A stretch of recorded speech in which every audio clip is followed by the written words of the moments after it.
화제 뉴스를 골라 과학 기자의 시선으로 분석하는 과학 본색 시간입니다. 네, 스튜디오에 최소라 기자 나와 있습니다. 어서 오세요. 네, 안녕하세요. 안녕하세요. 네, 자 먼저 어떤 소식부터 다뤄볼까요? 네, 올해 노벨 생리의학상의 주인공이기도 한 이 면역 항암제에 대한 소식을 가져왔습니다. 예. 면역 항암제는 효과적인 데다가 부작용도 없어서 이 차세대 암 치료제로도 불리는데요. 네. 하지만 모든 암 환자에게 효과가 있는 건 아닙니다. 그래요? 그런데 국내 연구진이 이런 면역 항암제의 한계를 극복하는 방법을 개발했습니다. 네, 이 면역 항암제는 기존 항암제가 가진 그런 문제점도 좀 줄일 수도 있고 또 암의 완치도 기대해 볼 수 있다. 그래서 기적의 치료제라고도 불리잖아요. 근데 이게 모든 환자에게 다 되는 건 아니군요. 네, 현재 면역 항암제로 효과를 볼 수 있는 암 환자는 한 10명 가운데 3명꼴이라고 하는데요. 네. 그 이유를 알기 위해서 면역 항암제의 작용 원리를 좀 말씀드릴 텐데요.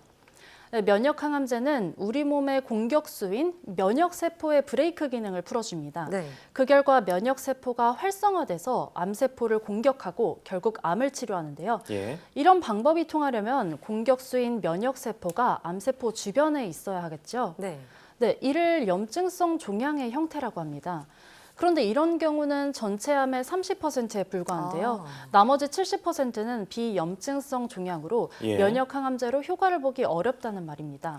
그럼 이러한 한계를 국내 연구진이 좀 해결을 했다 이렇게 보는 건가요?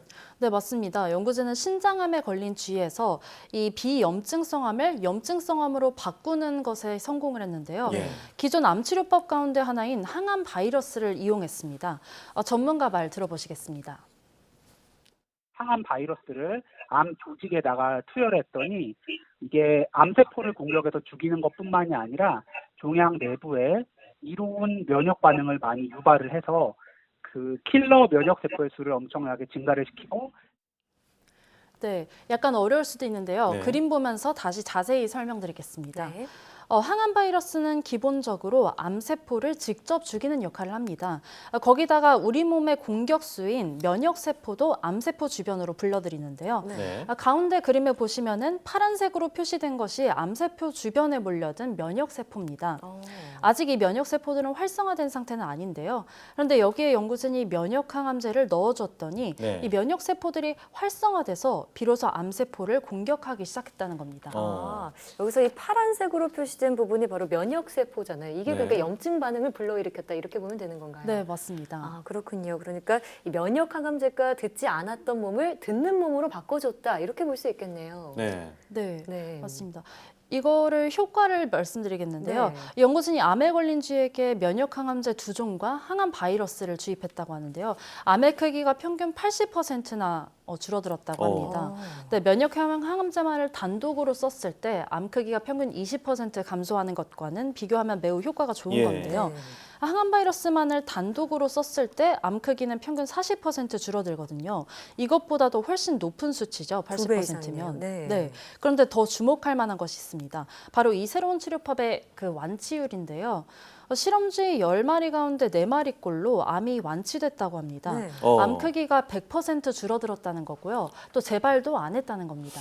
그럼 이 두 가지 면역 항암제나 뭐 항암 바이러스 이 단독적으로 쓰면은 완치 확률이 떨어진다 이렇게 보면 될까요? 네, 그런 단독 치료 방법으로는 이 완치를 하기가 매우 어려운데요. 네. 그래서 면역 항암 치료는 점점 다른 치료와 병용하는 방향으로 전환되고 있는 추세입니다. 네. 이번에 국내 연구진이 개발한 방법, 즉 말씀드린 항바이러스와 면역 항암제를 병용하는 방법은 다른 것들보다 부작용이 적고 또 완치율이 높다고 합니다. 그렇군요. 그런 의미에서 이번 발견이 주목할 만하다고 할 수 있습니다. 네. 네. 근데 어디까지나 지금은 동물 실험 단계잖아요. 네. 언제쯤 사람에게 적용할 수 있을까요? 네, 그게 가장 궁금하실 예. 텐데요. 연구진은 현재 신장암 환자, 즉 신장암에 걸린 사람을 대상으로 임상시험을 진행하고 있습니다. 신장암에 걸린 쥐에서 효과가 입증이 이미 됐기 때문인데요. 네. 그런데 이 치료법이 동물 실험에서 이 신장암 말고도 대장암과 간암 등 소화기암에도 효과를 보인다고 하는데요. 예. 앞으로 다양한 암종으로 임상시험이 확대될 것으로 보입니다. 임상시험에는 평균 2년에서 3년 정도가 걸린다고 알려졌는데요.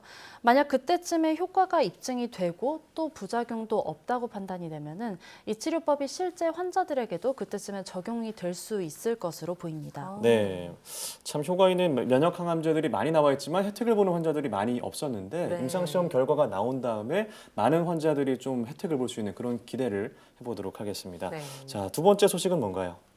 네, 최근 독일에서 제3의 성을 법적으로 인정을 했다는 소식이 이제 전해졌는데요. 네. 출생 기록 서류에 남성이나 여성이 아닌 제3의 성을 기입을 할 수 있도록 한 겁니다. 예. 이로써 전 세계적으로 호주와 뉴질랜드 외에도 이 제3의 성을 인정하는 국가가 하나 더 늘어난 셈인데요. 네. 이런 법적인 제3의 성처럼 생물학적으로도 제3의 성이 있습니다. 이 두 번째 소식으로는 이 생물학적인 제3의 성에 대해서 알아보는 시간을 준비했습니다. 네. 네, 그 생물학적인 성 하면 저희가 알고 있는 건 두 가지잖아요. XX 그죠. 염색체를 가진 여자, XY 염색체를 가진 남자. 이것 말고도 제3의 성이 있을 수가 있나요? 네, 사람은 XY나 XX 염색체가 아닌 다른 종류의 그 성 염색체를 가지고 태어나기도 하는데요. 그래요? 먼저 성 염색체가 무엇인지 간단하게 짚고 가겠습니다. 네. 지금 우리 몸 전체에 분포된 체세포 모두에는 각각 23쌍, 즉 46개의 염색체가 들어있죠. 네. 이 가운데 한 쌍이 성을 결정하는 성 염색체인데요. 이 보시는 것처럼 가장 끝에 우측 하단에 있는 게 성 염색체 한 쌍입니다. 예. 그 아버지로부터 한 개, 그리고 어머니로부터 한 개를 물려받아서 이 한 쌍을 이루는 겁니다. 네. 그 어머니로부터는 X 염색체만을 물려받겠고요. 또 아버지로부터는 여성의 경우는 X 염색체를, 또 남성의 경우는 Y 염색체를 물려받습니다. 네. 예. 그런데 만약 어떤 오류로 아버지로부터 받아야 할 성 염색체를 받지 못한 아기가 나타난다면 어떤 일이 일어날까요? 그러면은 Y 염색체를 받지 못하면은 그러게요. X 염색체 하나만 남는 건가요? 네, 맞습니다. 말씀하신 것처럼 X 염색체 하나만 남는데요. 예. 이번에 독일에서 제3의 성을 인정해달라고 소송을 냈던 사람이 바로 이와 비슷한 경우입니다. 그렇군요. 성 염색체가 X 염색체 하나밖에 없었던 겁니다. 그래서 생물학적으로도 분명히 다른 성이니까 법적으로 이걸 인정해달라 이렇게 말을 한 거군요. 네, 맞습니다. 이렇게 성 염색체가 X 하나뿐인 경우를 터너 증후군이라고 하는데요. 외형으로는 여성인 거죠? 외형적으로. 네, 외형으로 언뜻 봤을 땐 여성인데요. 이 여성의 형질이 나타나긴 하지만 난소의 발육이 좀 완전하지 않다고 합니다. 예. 따라서 2차 성징이 나타나지 않는 게 대부분이고요. 일반적으로 키가 작다고 알려졌고 간혹 지능에 문제가 있는 경우도 있습니다. 그렇군요. 그럼 이 제3의 성을 인정받으면 이분들에게 좀 이득이 되거나 이점이 있는 건가요? 이 법적으로 요구한 이유가 있을까요? 이득이라기보다 이제 자신은 남성도 여성도 아니다. 아니니까. 그러면 네. 이제 간성이라거나 다성이라는 걸 인정해달라 이런 욕구 본인이 혹은 인정을 받는 것을 원하는 거군요. 네, 맞습니다. 네. 자, 그럼 X뿐만 아니라 Y 염색체만 받는 경우도 있을 것 같은데요.